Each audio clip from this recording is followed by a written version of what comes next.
बच्चों, चलिए प्रश्न को समझते हैं। हमारा प्रश्न है, जड़ों की शाखाओं की उत्पत्ति किस प्रकार की है। इस प्रश्न को समझने के लिए सबसे पहले हम इस प्रश्न की मुख्य अवधारणा को देखते हैं। मुख्य अवधारणा, मुख्य अवधारणा,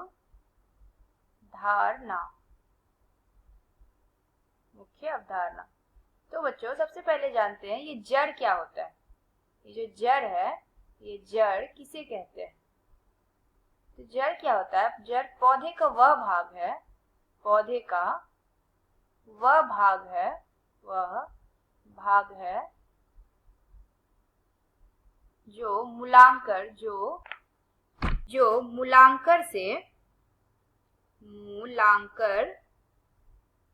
से विकसित होता है, मूलांकर से विकसित होता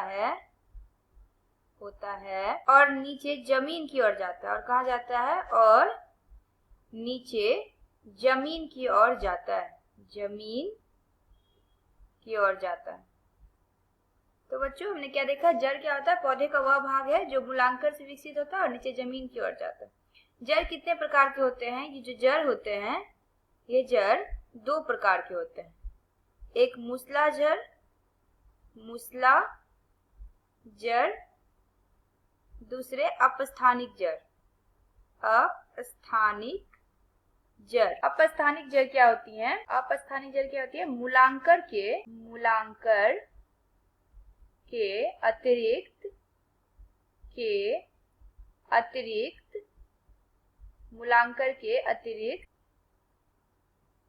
पौधे के अन्य भागों से निकलती है। क्या होती है? पौधे के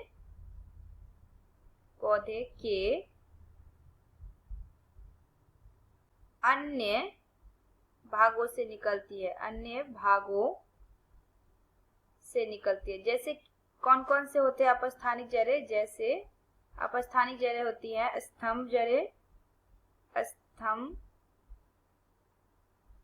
जड़ें या स्तंभ मूल। दूसरा है हमारा अस्तंभ मूल, अवस्तंभ मूल, वप्र मूल तथा श्वसन मूल। तो बच्चों, हम ये अपस्थानिक जड़ें क्यों पढ़ रहे हैं? क्योंकि जो जड़ों की शाखाएं की उत्पत्ति जो हमारा प्रश्न है, ये किसमें होता है? ये अपस्थानिक मूल जो होती है, अपस्थानिक जड़ें जो होती है, उनमें ही क्या होते हैं? जो जड़ों की शाखाओं की उत्पत्ति होती है।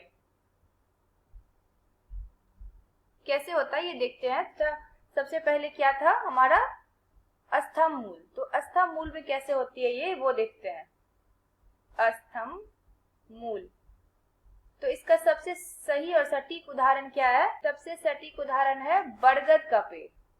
बरगद का पेड़ हमने देखा है कि जो बरगद के पेड़ होते हैं, इनमें क्या होता है? जो शाखाएं होती है, शाखाओं से बहुत सारी जड़ें निकलती हैं, शाखाओं से बहुत सारी जड़ें उत्पन्न होती और प्रवेश करके क्या करती हैं? ये नीचे की ओर वृद्धि करती है तथा क्या करती है? तथा जमीन में प्रवेश कर जाती है, जमीन में प्रवेश कर जाती है। स्तंभ, इसे क्या बोलते हैं? इससे स्तंभ मूल कहते हैं। स्तंभ मूल का उदाहरण क्या था?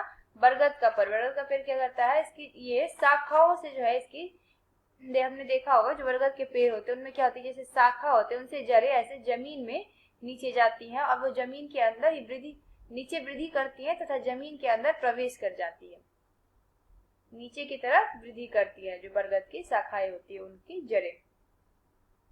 दूसरा हमारा है अस्तंभ मूल, अवस्तंभ मूल। अस्तंभ मूल, इसमें क्या होता है? इसके उदाहरण क्या क्या है देखते हैं। तो हमने देखा होगा जैसे केवड़ा, गन्ना, मक्का, ये जो आदि में जो मुख्य तने होते हैं, मुख्य तने से भिन्न ऊंचाइयों पर क्या होते हैं? मुख्य तने से भिन्न ऊंचाइयों पर बहुत सारी अपस्थानिक जड़ें निकलती। क्या होती है? बहुत सारी अपस्थानिक जड़ें निकलती हैं तथा ये जड़ें क्या करती हैं, ये जमीन पे पहुंचकर तने को सहारा देती है। क्या करती है, जमीन पे पहुंचकर तने को सहारा देती है। इन्हें क्या बोला जाता है, इन्हें अवस्थम मूल कहते हैं। अवस्थम मूल कौन, इसके उदाहरण क्या क्या है, केवड़ा, गन्ना, मक्का आदि। इन सब में क्या होता है, इन सब में जो मुख्य तने होते हैं उनसे भिन्न भिन्न ऊंचाइयों पर अपस्थानिक जड़ें निकलती हैं तथा ये तने को सहारा देती हैं। तीसरा हमारा क्या था, वप्र मूल। वप्र मूल से कैसे उत्पत्ति होती है हम ये देखते हैं। वप्र मूल से जड़ों की शाखाओं की कैसे उत्पत्ति होती है, हमने दो देखा, स्तंभ और स्तंभ। अब वप्र मूल से कैसे उत्पत्ति होती है वो देखते हैं। तने होते हैं, कुछ क्या होते हैं, कुछ लंबे तने वाले वृक्ष होते हैं। कैसे होते हैं, लंबे तने वाले वृक्ष होते हैं जिनमें क्या होता है, लंबे तने वाले वृक्ष होते हैं जिनमें जो आधार होती है, आधार से क्या होता है बच्चों, आधार से पंख के आकार की, आधार से पंख के आकार की जड़ें निकलती। इन्हें क्या कहते हैं, इन्हें वप्र मूल कहते हैं। इन्हें वप्र मूल कहते हैं। और ये वप्र मूल के जो उदाहरण है, इसका सबसे सही उदाहरण क्या है, सेमल। जो सेमल का पौधा उसमें क्या होता है, उसमें जो तने होते हैं उनके तने के आधार से पंख के आकार की जड़ें निकलती। हमारा अगला क्या था, श्वसन मूल।